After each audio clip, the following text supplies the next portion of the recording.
what is the point of this? What is the point of consciousness playing this, you could say, masochistic game of putting itself through the experiences of pain and suffering? And so the question really is, what would you do if you were God? See, if we all knew from the beginning that we are bliss, would we even know it? How would you know bliss if you've never experienced anything else? How could you seek peace? How could you seek inner peace if you've never experienced confusion, despair, and chaos? Right? The only reason you want peace is because you know the opposite.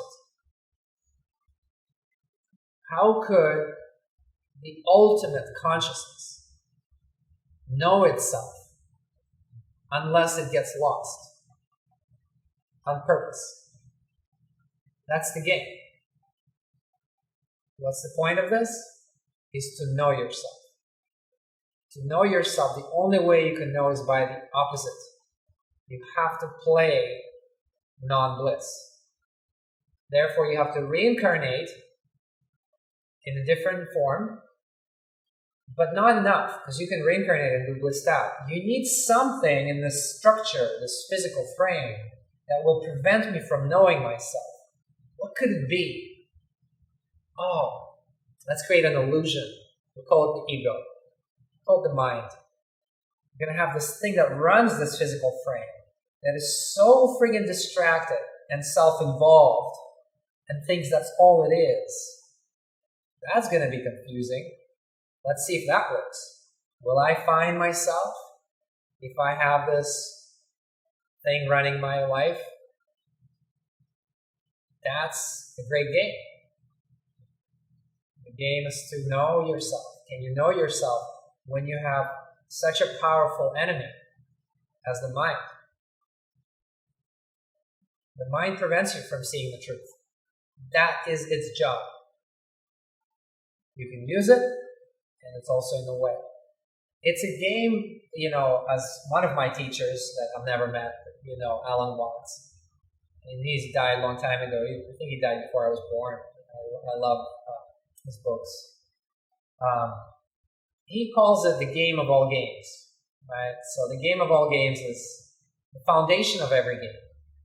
Every game is based on this idea. It doesn't matter if it's a game of chess or a game of soccer or a card game, poker, whatever. Any game is based on this.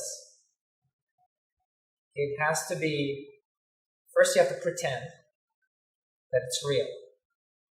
So pretending, right, is essential to any game.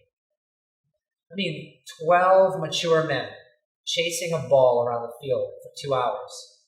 Is that for real? And the spectators are ready to kill each other? That's soccer.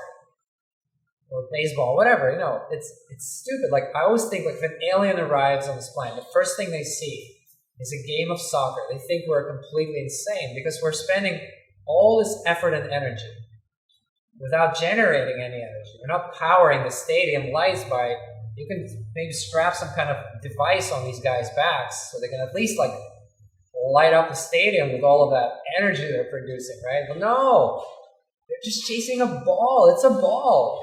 That's all it is. It's damn serious, though. Have you seen them smiling on the field? They rarely smile on the field. It's a game. So pretending it's serious is very important. Okay? Pretense is number one. Number two is trickery or deceit.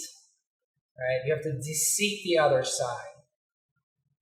Right? So you can go this way or that way. There's a different strategy. In chess, you give up certain, pieces to win.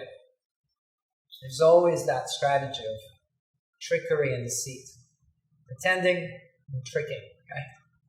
This is the name of the game. Hide and seek, basically. We pretend that we are not it. Right? So it's a peekaboo game. You're peeking at a child when they're little, like this, and you get their attention, because that's really one of the guaranteed ways to catch a baby's attention is to play peekaboo with them. They will instantly, they see it. It's like they get it. They know that life is about being and not being, right? Manifesting and not manifesting. Being born and not being born. Everything in the world, in the universe, follows this rule. Everything. Everything in your body is cycles and rhythms. From your breath and your heartbeat to every molecule that vibrates. In your day, right, we have the circadian rhythm. We have seasons. So from the smallest to the largest. The problem is when it's small cycles are easily observable. Large cycles are not so easily observable. And sometimes we tend to forget that they're cycles because they're so large. Right? We know that when leaves fall off the trees, new leaves grow in the spring. We know that when people die, more babies are born. But somehow we are convinced by our culture that when you die, you fall into some, abyss, never-ending non-existence. But there is no such a thing in the universe. Everything is a cycle of manifesting and unmanifesting, right? You are not just the up. You are both, up and down, as we like to call it, the peak of life and the valley of death, right? You're not just the peaks. We just like to focus on the peaks. But there's no wave that's only at the top. The wave means that the crest and the dip, both, are engaged. You are both manifested, and you can actually argue that this is the down. The up is when you wake up at the end of life. That's when you merge with your real self. That's the up. This is the down. This is the suffering part. This is the school of hard knocks. Right? This is when you learn how to maybe wake up, play the game of hide and seek, and you really know who you are while battling this super powerful entity that's running your life, aka the mind. So, the game of hide and seek. It's a dramatic version of the world.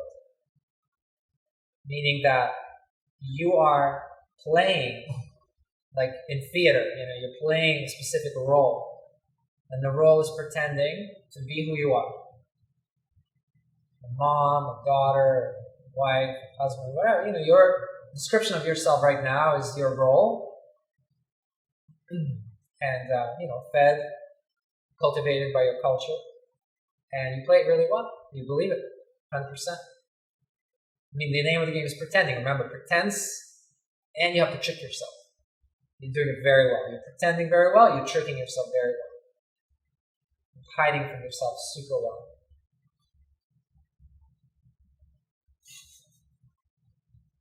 It's crazy, right?